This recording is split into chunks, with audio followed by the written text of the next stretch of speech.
Hey guys, so how many of us have experienced frustration or you're currently feeling frustrated, right? I always know that I'm just not alone in these things, and you guys write me all the time, so I know I'm not alone. But what about those moments when you're frustrated on your job because you're required to do something that you feel isn't aligned with your current role, or that you just be honest, you believe is beneath you? Who gets those moments? Because I know I do. Well, I'm here to tell you to do it anyway. Do it anyway, because now that like hindsight is 2020 for me, what I've realized is the things that I've been called to do or tasked to do on my job that I sometimes feel like just aren't in alignment with what I'm supposed to be doing, or they won't help me grow because maybe something I'm already good at, or just something that I know that people just don't want to do. I realize now that in those moments, those skill sets that I gain or sharpen, I'm using in my own personal life and in my businesses.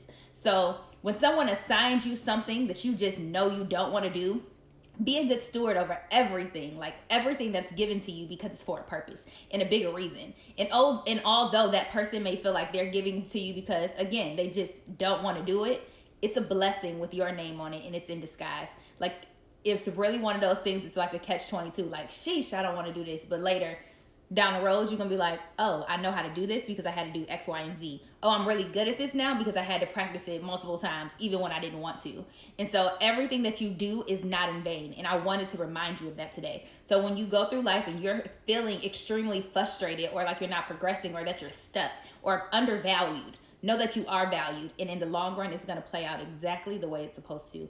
Nothing is gonna come for your harm. Everything that people try to set you up for, that you believe is to do harm to you, it won't come to pass. So just be a good steward over the work that's given to you and do it anyway. Bye.